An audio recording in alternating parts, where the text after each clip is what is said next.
வணக்கம் ஃப்ரெண்ட்ஸ். இந்த வீடியோவில் வாழ்க்கைனா என்ன, வாழ்க்கையில் ஏற்படுற வழிகள் மற்றும் அந்த வழிகளை எவ்வாறு நாம் ஓவர்கம் பண்ணி முன்னேறி சாதிக்கிறன்றதை பற்றி இந்த வீடியோவில் பார்க்கலாம். ஸோ இந்த வாழ்க்கையே வழிகளால் உருவான ஒன்று தான். ஆனால் உன் வழிகளை நாம் எப்படி கடந்து வாரோம், அந்த கடந்து எவ்வாறு அதை எதிர்த்து போராடுறோம் என்றது ரொம்ப முக்கியமான ஒரு விஷயம். ஸோ இப்போ வர பல சாதனைகளில் எல்லா இடமும் பல மனிதர்கள் நிகழ்த்தி கொண்டு தான் இருக்கிறாங்க.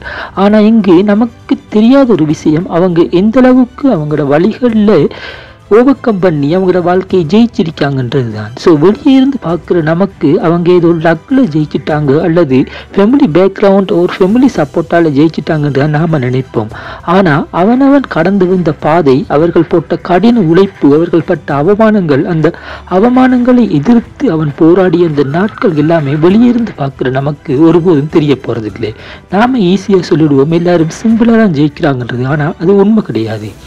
ஆனால் இப்போ நாம் ஒரு முடிவு ஒன்று எடுக்கணும். நாம் நம்மளோட கடந்த கால கஷ்டத்தை நினச்சி அதிலேயே மூழ்கி வாழ்க்கையை இழக்க போகிறோமா அல்லது வாழ்க்கையை ஜெயிக்க போகிறோமான்றதை நாம் தான் முடிவெடுக்கணும். ஸோ முடிவெடுத்துட்டா இறங்கி வேலை செய். முதல் படியை எடுத்து வைக்கிறது நம்ம எல்லாருக்குமே கஷ்டமாக தான் இருக்கும். ஏன்னு சொன்னால் நமக்கு ஒரு பயம் ஒன்று வரும்.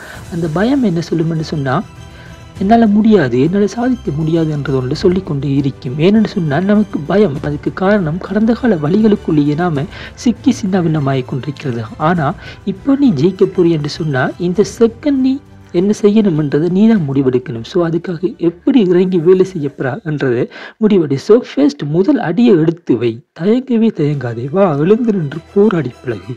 உன் கனவுக்காக போராடு, கடினமாக உழை. அடுத்து வர ஸ்டெப்ஸ் எல்லாமே ரொம்ப ஈஸியாக தான் இருக்கும். ஸோ முதல் ஒரு அடியை எடுத்து வைக்கிறதுக்கு தயங்காதே, சோம்பேறியாக இருக்காதே. இது உனக்கான நேரம். உன்னை சுற்றி இருக்கிற நெகட்டிவிட்டியை ஓவர்கம் பண்ணி ஜெயிக்கிறதுக்கான நேரம். ஸோ நீ ஒரு விஷயத்தை ஸ்டார்ட்டில் செய்யும்போது உன்னை சுற்றி நிறைய நெகட்டிவ் கமெண்ட்ஸ் வரும். உன்னால் முடியாது, ஜெயிக்க இயலாது என்று நிறைய பேர் சொல்லுவாங்க. ஆனால் இது எதையுமே நீ கணக்கிலே எடுக்காது, எவங்களையும் கண்டுக்காது. ஜஸ்ட் என்னால் முடியும் என்று சொல்லி ஜஸ்ட் உன்னோட வேலையில் ஆரம்பி, உன்னோட செயலை செய்ய ஆரம்பி.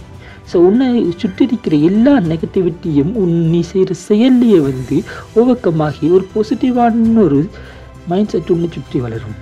ஸோ தினமும் 5-10 நிமிடங்கள் தியானங்கள் செய்யுங்க. இவ்வாறு தியானங்கள் செய்வதன் மூலமாக உங்களுடைய மனதினை உங்களால் கட்டுப்படுத்த முடியும். இவ்வாறு உங்களுடைய மனதினை நீங்கள் கட்டுப்படுத்த முடிஞ்சால் உங்களுடைய எண்ணங்கள், அதாவது உங்களுடைய மனதில் உருவாகும் எண்ணங்களை உங்களால் கட்டுப்படுத்த முடியும்.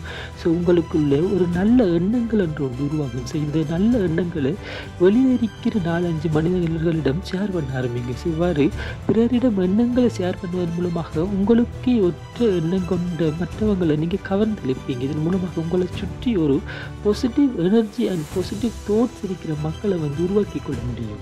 உங்களுடைய எண்ணங்கள் உங்களுடைய வாழ்க்கை ரொம்ப அழகாக மாற ஆரம்பிக்கும். ஸோ இதோட இந்த வீடியோ முடியுது. இந்த வீடியோ உங்களுக்கு பிடிச்சிருந்தா சப்போர்ட் பண்ணுங்கள் ஃப்ரெண்ட்ஸ்.